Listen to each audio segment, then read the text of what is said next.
Hello friends, Radhe Radhe आप सभी को। तो दोस्तों स्टार्ट करते हैं कंटेम्प्रेरी इंडियन एजुकेशन की आगे की क्लासेस। तो आज हम करेंगे लॉर्ड कर्जन की शिक्षा नीति 1904 में आई थी। ठीक है, इसको शिमला सम्मेलन के नाम से भी जानते हैं, जो 1901 में हुआ था शिमला सम्मेलन। तो क्वेश्चन अगर लॉर्ड कर्जन की शिक्षा नीति है शिमला सम्मेलन करके आता है तो आपको इसे समझना है और मतलब एक ही है दोनों का। ठीक है, कंफ्यूज नहीं होना इनमें। तो चलिए स्टार्ट करते हैं। लॉर्ड कर्जन उस समय भारत का वायसराय था। वह विद्वान, कुशल प्रशासक तथा पाश्चात्य सभ्यता का परम भक्त था। ठीक है, तो लॉर्ड कर्जन आए थे उस समय। भारत के वायसराय कौन थे? लॉर्ड कर्जन थे। वो विद्वान भी थे, कुशल प्रशासक भी थे और जो पाश्चात्य सभ्यता है उसके परम भक्त भी थे, उनको मानते थे वो। ठीक है, प्राथमिक शिक्षा पर अधिक ध्यान देना चाहिए, भारतीय शिक्षा के प्रति उनकी रुचि थी। वह उसका पुनर्गठन करके उसमें सुधार करना चाहते थे। तो हर 20 साल में भारत की शिक्षा नीति में पुनर्गठन हो रहा था ना, तो बस वो उसमें पुनर्गठन करके सुधार करना चाहते थे। भारतीय शिक्षा में सुधार की दृष्टि से सन 1901 में शिमला में लॉर्ड कर्जन ने अपने सभापतित्व में एक गुप्त शिक्षा सम्मेलन का आयोजन किया। इसे शिमला सम्मेलन कहा गया। ठीक है, इन्होंने क्या करा था? शिमला में इन्होंने अपने सभापतित्व में क्या करा था? गुप्त शिक्षा सम्मेलन, मतलब किसी को उसकी भनक नहीं लगने दी थी, और एक शिक्षा सम्मेलन का आयोजन किया था 1901 में शिमला में। ठीक है, इसलिए इसे शिमला सम्मेलन 1901 के नाम से भी जानते हैं। तो 1901 में इन्होंने करा था, इसलिए हम शिमला सम्मेलन में 1901 लिखते हैं। ठीक है, तो इसे शिमला सम्मेलन कहा गया। यह सम्मेलन क्या था? 15 दिन तक चला तथा इसकी जानकारी भारतीयों को नहीं दी गई। भारतीय शिक्षा के लिए ये सम्मेलन किया गया था, भारतीय शिक्षा के लिए रखा गया था। भारतीय शिक्षा के बारे में इसमें डिस्कशन हुआ और भारतीयों को उसकी भनक तक नहीं लगने दी, इसलिए गुप्त शिक्षा सम्मेलन इन्होंने किया। इसमें भारतीय शिक्षा के बारे में इन्होंने 150 प्रस्ताव पारित किए थे। कितने? 150 प्रस्ताव इन्होंने पारित किए थे। इन प्रस्तावों के अनुरूप कर्जन ने अपनी शिक्षा नीति को 1904 में, ठीक है, 1901 में देखो इन्होंने शिमला में गुप्त शिक्षा सम्मेलन किया जिसमें 150 प्रस्ताव पारित किए गए और 1904 में सरकारी प्रस्ताव के रूप में प्रकाशित करवाया। प्रकाशित कब हुआ? 1904 में, जिसे कर्जन की शिक्षा नीति 1904 कहा गया। ठीक है, तो समझ में आया। इसको हम शिमला सम्मेलन 1901 तो हम इसलिए बोलते हैं इसको क्योंकि 1901 में इन्होंने क्या कहते हैं, शिमला में इन्होंने शिक्षा का सम्मेलन करा था, गुप्त शिक्षा सम्मेलन, और 1904 में इसको सरकारी प्रस्ताव के रूप में प्रकाशित करवाया था। ठीक है, तो इसलिए इसको कर्जन की शिक्षा नीति कहते हैं। और लॉर्ड कर्जन जो है उस टाइम भारत के वायसराय थे, इसलिए इसको कर्जन की शिक्षा नीति कहा जाता है। कर्जन के अनुसार भारतीय शिक्षा के दोष, तो देखो इनके अनुसार भारतीय शिक्षा के कुछ दोष थे, तो उन दोषों को दूर करने के लिए इन्होंने ये सम्मेलन आयोजित किया था और ये शिक्षा नीति लेकर आए। तो इनके दोष क्या हैं? ये मैंने अपने जो नोट्स प्रिपेयर करे थे लास्ट टाइम, जब टाइम कम रह गया था तो मैंने कुछ पॉइंट्स अपने बुक से ही कर लिए थे। तो जो हमारा क्वेश्चन बैंक है तो मैं उससे आपको करवा देती हूँ। मैंने आगे इसके नोट्स रिटर्न भी नहीं बनाए हैं। तो चलिए करते हैं कर्जन के अनुसार भारतीय शिक्षा के दोष। अगर आपको कोई प्रॉब्लम लगे कुछ है तो आप मुझे बता दीजिए।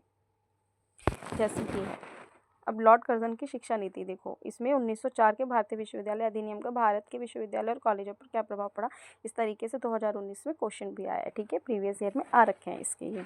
तो अब इनके अनुसार क्या है भारतीय शिक्षा के दोष, इन्होंने प्रस्ताव में कहा गया है संख्यात्मक दृष्टि से वर्तमान शिक्षा के दोष सबको ज्ञात है। ठीक है, अगर हम संख्यात्मक दृष्टि से करें तो जो उस टाइम जो शिक्षा थी वर्तमान शिक्षा, उसके दोष सबको पता है। क्या? 5 गाँव में से 4 गाँव में स्कूल नहीं है। उस टाइम ये शिक्षा नीति के दोष थे कि टोटल अगर 5 गाँव है तो उनमें से 4 में तो स्कूल नहीं है। अगर 4 लड़के हैं तो उनमें से 3 लड़के बिना शिक्षा के ही बड़े हो जाते हैं, सिर्फ एक लड़का शिक्षा कर रहा है। और 40 बालिकाओं में केवल एक ही किसी प्रकार से स्कूल में शिक्षा प्राप्त करती है। ठीक है, मतलब 5 गाँव में तो 4 गाँव में स्कूल ही नहीं है। 4 लड़के अगर हैं पढ़ने के लिए तो उनमें से 3 तो बिना शिक्षा के ही बड़े हो रहे हैं और 40 लड़कियों में सिर्फ एक लड़की है कोई ऐसी जो शिक्षा प्राप्त करती है। तो उस टाइम की जो वर्तमान शिक्षा जो सिचुएशन थी वो ये थी। प्रस्ताव में गुणात्मक दृष्टि से तत्कालीन भारतीय शिक्षा के निम्नलिखित दोष हैं। ठीक है, अब गुणात्मक दृष्टि से क्या है? भारतीय शिक्षा अव्यवहारिक है और पाठ्यक्रम पूर्ण रूपेण साहित्यिक है। ठीक है, मतलब इनके हिसाब से पाठ्यक्रम साहित्यिक शिक्षा दी जा रही है, अव्यवहारिक शिक्षा है। व्यवहारिक नहीं है, बच्चों को मतलब उनके रोजगार के लिए तैयार नहीं किया जा रहा है। यहाँ विद्यार्थियों का उद्देश्य शिक्षा प्राप्त कर नौकरी प्राप्त करना मात्र होता है। इस प्रकार शिक्षा का क्षेत्र बहुआयामी ना होकर अत्यंत सीमित है। ठीक है, सीमित क्षेत्र है शिक्षा का। अंग्रेजी भाषा को प्रमुख स्थान देकर भारतीय भाषाओं की उपेक्षा की गई है, क्योंकि अंग्रेजी का ज़्यादा चलन था तो उन्होंने बोला तो भारतीय भाषाओं की इससे उपेक्षा की गई है। परीक्षा को आवश्यकता से अधिक महत्व दिया जाता है, क्योंकि परीक्षा प्रणाली थी तो परीक्षाओं को आवश्यकता मतलब इतनी इंपॉर्टेंस भी नहीं देना परीक्षाओं को जितना इंपॉर्टेंस दिया जा रहा है कि पेपर के लिए ही रट्टू तोता बना दिया जाता है।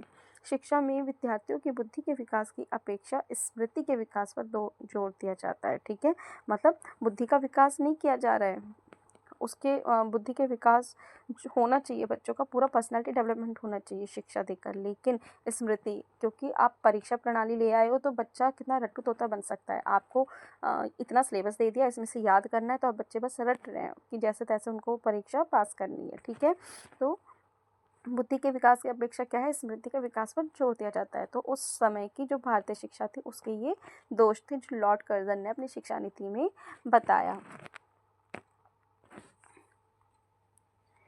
अब है भारतीय शिक्षा में सुधार हेतु उपाय। तो इन्होंने क्या उपाय दिए, प्राथमिक शिक्षा संबंधी उपाय दिए, माध्यमिक शिक्षा संबंधी सुझाव दिए, उच्च शिक्षा संबंधी सुझाव दिए। ठीक है, पुरातत्व विभाग की स्थापना करिए, कृषि शिक्षा में सुधार किया है, कला महाविद्यालय के पाठ्यक्रम में सुधार, केंद्रीय शिक्षा विभाग की स्थापना करी, नैतिक शिक्षा पर बल दिया। आइए इसको डिस्कस कर लेते हैं। देखो, जो प्राथमिक शिक्षा, माध्यमिक और उच्च शिक्षा संबंधी सुझाव है वो एक ही साथ डिस्कस कर लिया, सबके बारे में एक ही साथ यहाँ पे लिखा हुआ है। ठीक है, प्राथमिक शिक्षा के प्रति कम ध्यान दिया गया है, उसका प्रसार करना सरकार का मुख्य कर्तव्य है। ठीक है, जो प्राथमिक शिक्षा है उसके प्रति ध्यान कम है और सरकार का क्या कार्य है कि उसकी तरफ ध्यान दिया जाए, प्राथमिक शिक्षा की तरफ। प्राथमिक स्तर की शिक्षण विधियों में सुधार किया जाए, किंडरगार्टन प्रणाली का प्रयोग किया जाए। ठीक है, किंडरगार्टन प्रणाली का प्रयोग किया जाए प्राथमिक शिक्षा, उसमें प्राथमिक शिक्षकों को 2 वर्ष का प्रशिक्षण दिया जाए, उनके वेतन में वृद्धि की जाए। ठीक है, जो शिक्षक हैं, प्राथमिक कक्षा के जो शिक्षक हैं उनको ट्रेनिंग देनी चाहिए कम से कम 2 साल की, और उनका जो वेतन है उसको बढ़ाया भी जाना चाहिए। माध्यमिक विद्यालयों के लिए क्या है, माध्यमिक विद्यालयों के शिक्षण स्तर को ऊंचा उठाना चाहिए, उन्हें मान्यता प्रदान तथा साहित्य अनुदान करने के लिए कठोर कदम उठाने चाहिए।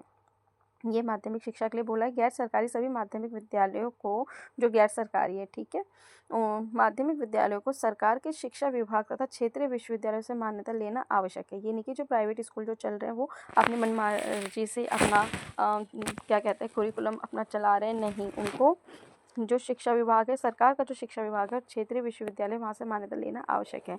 मान्यता प्राप्त विद्यालय को ही आर्थिक सहायता प्रदान की जाएगी, उनके छात्रों को छात्रवृत्ति प्रदान की जाएगी तथा उन्हीं विद्यालयों के छात्र मैट्रिक परीक्षाओं में बैठ सकेंगे। ठीक है, तो इससे क्या होगा, एक तो मान्यता ले लेंगे तो इससे जो प्राइवेट स्कूल है उनको भी मान्यता लेनी ज़रूरी हो जाएगी। ठीक है, वो अपने मनमाने जो काम है वो नहीं कर सकते, और स्कूल को मान्यता प्राप्त मतलब एक मोहर लग जाएगी कि हाँ ये रिकॉग्नाइज्ड है। इनके पाठ्यक्रमों में व्यावसायिक व्यवहारिक विषयों को स्थान दिया जाना चाहिए। ठीक है, व्यवसाय को व्यवहारिक विषय हो गए कि बच्चे अपना जीविकोपार्जन चला सके।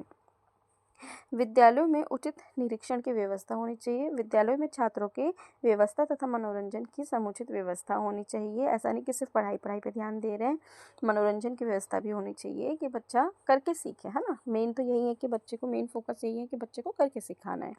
उच्च शिक्षा के विस्तार और उन्नति के लिए आवश्यक धनराशि बढ़ाई जाए। ठीक है, उच्च शिक्षा का विस्तार करने के लिए क्या करना है, धनराशि को बढ़ाई जानी भी ज़रूरी है, तभी तो उच्च शिक्षा का प्रचार और आगे ज़्यादा विस्तार होगा, उसको तभी हम आगे अच्छे लेवल पे ले जा सकते हैं।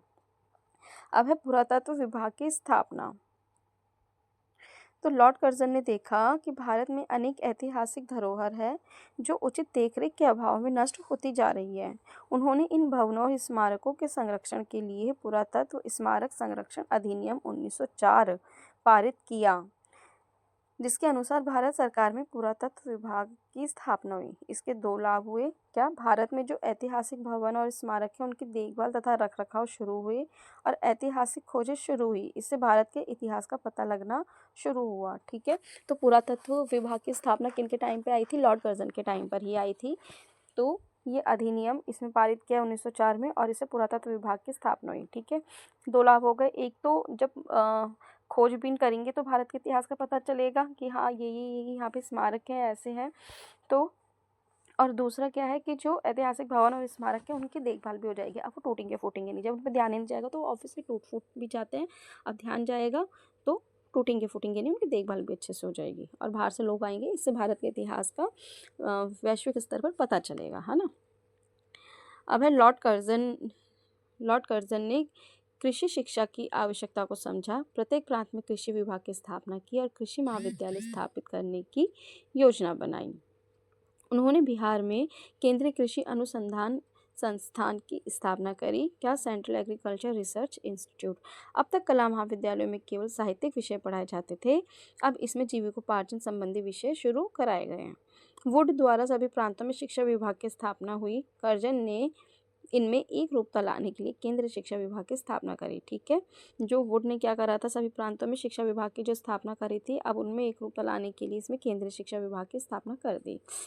भारत में बहुत पहले से धार्मिक एवं नैतिक शिक्षा के संबंध में विवाद चल रहा था। कर्जन ने इस विवाद को अंत किया, धार्मिक शब्द हटाकर कर दिया। ठीक है, धार्मिक और नैतिक शिक्षा के संबंध में विवाद तो चल रहा था स्टार्टिंग से ही, तो अब उन्होंने क्या करा कि धार्मिक शब्द को हटा ही दिया। ठीक है, जब धार्मिक शब्द ही नहीं रहेगा पढ़ाई में वहाँ से रिलेटेड भारतीय शिक्षा में, तो फिर जो मतभेद है और जो आपस में जो डिबेट चलती है उनका कोई कारण ही नहीं रहेगा। उन्होंने कहा कि सभी शिक्षण संस्थानों में नैतिक शिक्षा दी जाए। ठीक है, धार्मिक का उन्होंने हटा दिया, अब नैतिक शिक्षा दी जानी है। इसके लिए गुरु शिष्यों के बीच अच्छे संबंध होना आवश्यक है और विद्यालयों में अनुशासन होना आवश्यक है। ठीक है, तो एक हिसाब से धार्मिक और नैतिक को जोड़ दिया इन्होंने और धार्मिक शब्द हटा दिया। धार्मिक शब्द हटा के सिर्फ वो नैतिक शब्द रह गया और नैतिक में अब गुरु शिष्य के संबंध जो है वो अच्छे होने चाहिए और विद्यालयों में अनुशासन भी होना चाहिए। तो यही सब तो हमारी प्राचीन उसमें आ रहा था, चलते आ रहा था शिक्षा प्रणाली में, तो वही इसमें जोड़ा गया है, बस धार्मिक शब्द हटा दिया शिक्षा से। ठीक है, तो ये थी हमारी आज की क्लास, लॉर्ड कर्जन की शिक्षा नीति। शॉर्ट क्वेश्चन आता है, लॉन्ग क्वेश्चन नहीं आता। अगर लॉन्ग आया भी बाई चांस तो किसी के साथ ऐड होकर आएगा, तो आराम से ये शॉर्ट क्वेश्चन के लिए इनफ है। तो आपको क्लास कैसी लगी? अगर कोई प्रॉब्लम है आज की क्लास में तो आप मुझसे कमेंट करके क्वेश्चन ज़रूर पूछिए। मिलते हैं नेक्स्ट क्लास में। राधे राधे आप सभी को।